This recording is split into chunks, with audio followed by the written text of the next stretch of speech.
time for the season review of 2023-2024. It's actually the first season review I've done, but it's such a massive season that it just had to be done. Plus, we can have a little look through the finances and the contract situations, things like that.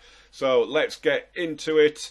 I've had a little Steam achievement pop up saying that I've won the Manager of the Year, which is fabulous. I'm really happy with that. So the expectation was to qualify for the Champions League. We ended up finishing second, of course. 99% full on the ground. Dusan Vlahovic got 25 goals. They are delighted, the board. Well, you would be, wouldn't you? Some incredible fixtures. Some brilliant results. A 7-2 against Brentford. We won 5-1 at Norwich.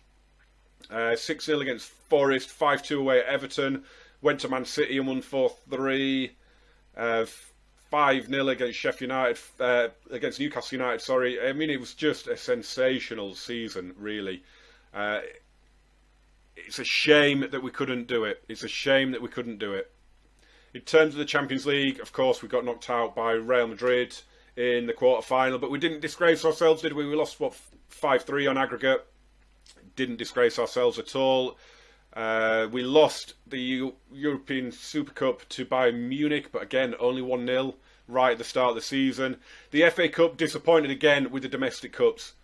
We won at Chelsea, beat Wolves, and then lost at Southampton, which really annoyed me. And again, the Carabao Cup, but we got drawn away at Man City, and it's the draw that kills you, isn't it? Really. So the biggest win was a 6-0 against Nottingham Forest. We also, as we touched on, beat Brentford 7-2. Goal of the season, Julian Alvarez in our 1-0 win over Brighton. Not sure I remember that. Maybe we'll have a look at it. So the finances. So we are 4-star club reputation. No new sponsorship deals at all. But sponsorship did go up. Broadcast revenue bizarrely went down, as did the corporate. Don't really get that. Competition prize money massively went up by 24 million quid, so up by nearly 50%. But match day commercial and retail dropped a few hundred grand. Again, not really sure why. 14 million quid in merchandise sales, 440,000 shirts sold. Dusan Vlahovic, Rafinha, Koeman, Rice and Souček, the most popular ones. This is our dream lineup. Jeremy Boga gets in there. Would have had Kingsley Coman in there myself. Other than that, maybe Vlasic in midfield. I don't really disagree with that. Again, you could possibly have Jared Bowen out there for his end of the season. So, I got 2 Manager of the Month awards, which were my first Manager of the Month awards as well of the series. Got the Manager of the Year. Not going to blow my own trumpet, but you know. France Player of the Season, Kurt Zouma. Young Player of the Season, Dusan Vlahovic. 24? Young Player of the Season? Okay. Todibo, Signing of the Season.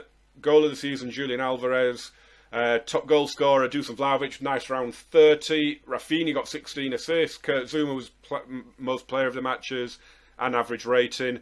Issa Diop, best passes completed. Doesn't really matter. Thomas Souček won I think that's a Czech Player of the Month award, I think. Record breakers, Alex Meret, 22 clean sheets, Kurt Zouma's Man of the Match awards, and the 74 million quid that we received for Karim Adeyemi was the highest transfer fee received. So second is the best ever Premier League finish for the club. The nearest they got was third place way back in 85-86, and then last season's fourth place was the third highest, and of course fifth in our first season was our fourth highest. So that's pretty decent. We've had players inducted. Don't really need to worry too much about that. We've done the season review. Club vision expectations, I'll do all that off camera. Don't think there's anything else I need to do. It's just about the yearly awards, so I'll do those off camera. Let's have a quick look at the squad then. So lots of green in there. You would expect that. We finished second. In terms of most appearances for the season, Well, that was Alex Meret with 50, Declan Rice with 47, Dusan Vlahovic with 48, although only 43 starts. In terms of goals, not as many players in double figures as I would like, but Souček, Camara, Alvarez and Zuma are up there. Bowen on 9, Rafinha on 8. Plenty of players with lots of assists, though, which I do like to see. Rafinha, Bowen, Vlahovic, Souček and Telles all up there. I'm just really, really happy with the squad. There are going to be players that leave. You can see wanted signs against players. Declan Rice wanted by Man United. Jarrod Bowen wanted by Monaco, Arsenal and Lazio. Nico Schlotterbeck, he's wanted by a whole host of clubs as well, but he's young and I see him as the future, so I don't really want to let him go. Rafinha wanted by Milan. Jeremy Boga I would let go. He's wanted by Roma. Julian Alvarez by Monaco. Brandon Williams by Everton. Possibly would let Williams go, but he's English. I don't really want to, but we might. So speaking of that, let's have a look at the finances. So we've had some prize money come in. I'm not sure if that's been added yet or not. We've got 66 million in the bank. Initial transfer budget then is 58 million. But we do get to keep 100% of what we bring in. And the wage budget is 2.7, just a shade over 2.7. And we're about 60 grand underneath that. I mean, actually committed spending, we're nearly 80 grand under that. So that's not too bad. In terms of player contracts, we don't have any expiring this season. Next season, we do have Kurt Zouma and Ruben Loftus-Cheek expiring.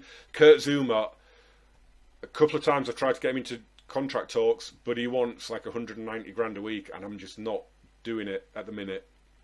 I might try and get him in on about 160, possibly. I don't know yet. Jarrod Bowen, he is deliberating over his contract at the minute. We've agreed it. I'm just waiting for the news that he signed it. Loftus-Cheek, probably going to look to move him on, to be honest.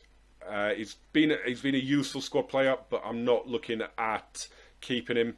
In terms of, I mean, I don't really generally go into the staff too much in detail on the channel, but we've got lots and lots of staff rebuilding to do. You can see we've got lots of staff with contracts ending in the next few weeks at the end of June. So I'm going to have to do a lot of staff hiring and firing, it looks like. But I don't think there's anything else I need to worry about. We've got no players coming in at the minute. So yeah, I think that is it. Dusan Vlahovic, he isn't wanted, is he? No, he's not wanted at the minute. That's okay then. So yeah, we've got the Euros to come back to. We will be back just with Premier League games. We've got no Super Cup, nothing like that. So we will just be back with the first couple of games of the Premier League season. Recap who's won the Euros, obviously transfers.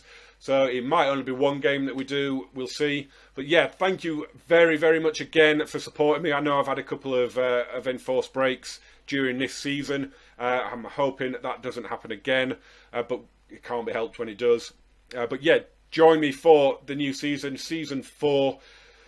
The only thing I can do to improve now is to win the Premier League, isn't it? I mean, a top 4 is obviously the aim, and a